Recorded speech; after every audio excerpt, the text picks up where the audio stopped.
Assalamualaikum warahmatullahi wabarakatuh. Halo sahabat inspiratif, semoga kabar baik hari ini ya. Dan semoga Allah senantiasa melimpahkan rahmatnya untuk Anda semua. Senang sekali saya, Agus Putranto, bisa sharing-sharing lagi untuk Anda. Dan di kesempatan yang baik ini, izinkan saya sharing dengan sebuah tema yang sangat menarik yang saya beri judul pengalaman nyata mengubah keterbatasan menjadi keunggulan bisnis ya. Nah, kenapa ini penting untuk saya sampaikan ya? Yang pertama, ya saya ingin berbagi cerita saja gitu ya. Saya ingin berbagi cerita, ingin berbagi pengalaman karena di luar sana masih banyak ya saudara-saudara kita baik sesama disabilitas maupun yang non disabilitas lebih berfokus pada keterbatasan yang dimiliki ya, padahal Allah sudah memberikan kita karunia yang luar biasa ya, dan sepatutnya lah kita melakukan 3A dan 3B ya, seperti yang kemarin saya sampaikan ya, Allah dulu, Allah lagi, Allah terus ya. Dan 3B-nya adalah bersyukur dulu, bersyukur lagi, dan bersyukur terus ya. Karena ya memang dengan bersyukur itulah nikmat Allah akan ditambahkan ya. Nah, sahabat inspiratif, ini berawal dari kisah saya ketika saya menjalankan bisnis sebagai seorang pemain keyboard tunggal ya. Nah, karena memang di dunia ini apapun yang kita lakukan itu tidak akan bisa menyenangkan semua orang ya. Nah, itu yang terjadi ya. Ya demikian pula juga yang saya alami gitu ya. Ketika saya menjadi seorang pemain keyboard tunggal, nah saya memulai bisnis saya sebagai seorang pemain keyboard tunggal sejak saya masih SMA ya.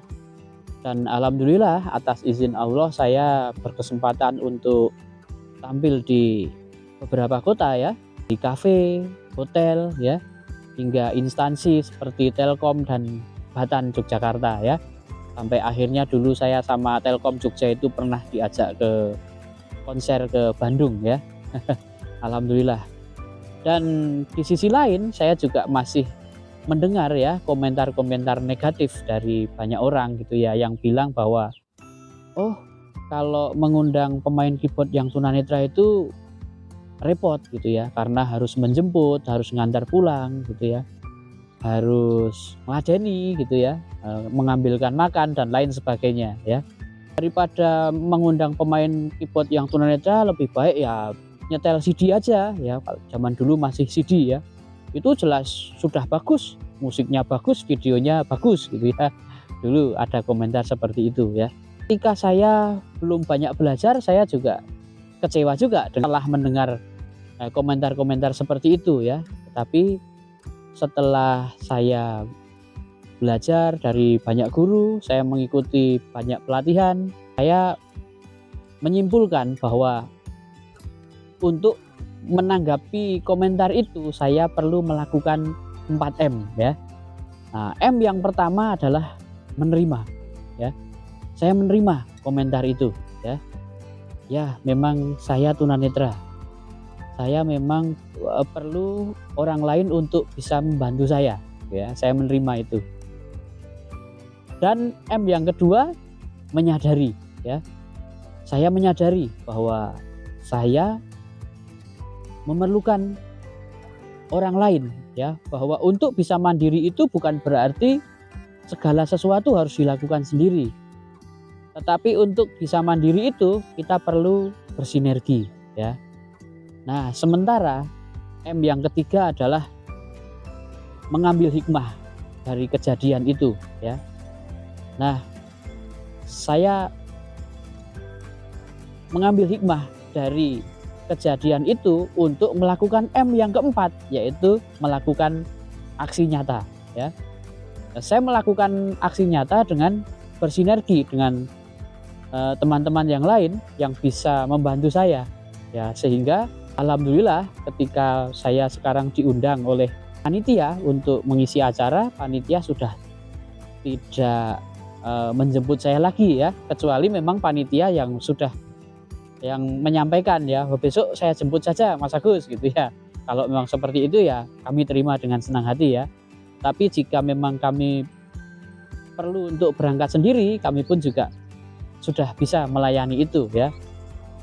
Nah, hal yang menarik berikutnya adalah orang teman bercerita kepada saya bahwa sahabat saya ini namanya Pak Marsono ya. Pak Marsono bercerita kepada saya ketika saya tanya, "Pak, dulu kok bisa Pak Marsono bisa tahu saya? Kok bisa ngundang saya itu ceritanya gimana, Pak?" Gitu kan. Saya tanya sama beliau.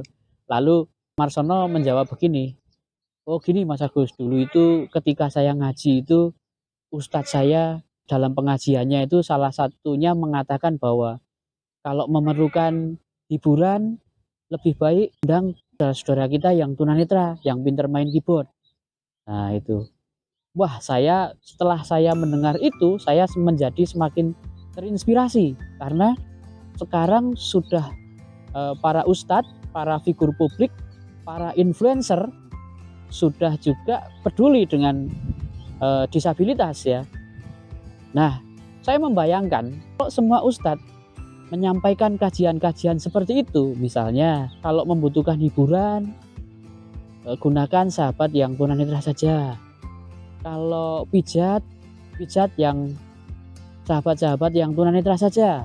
Kalau semua ustadz seperti itu, maka disabilitas akan semakin sejahtera ya.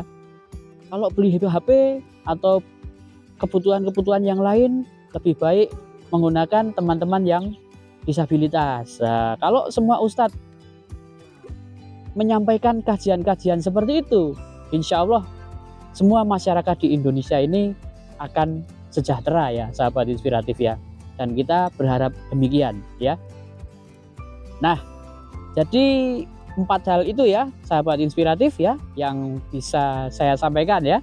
Yang pertama, menerima. Yang kedua, menyadari.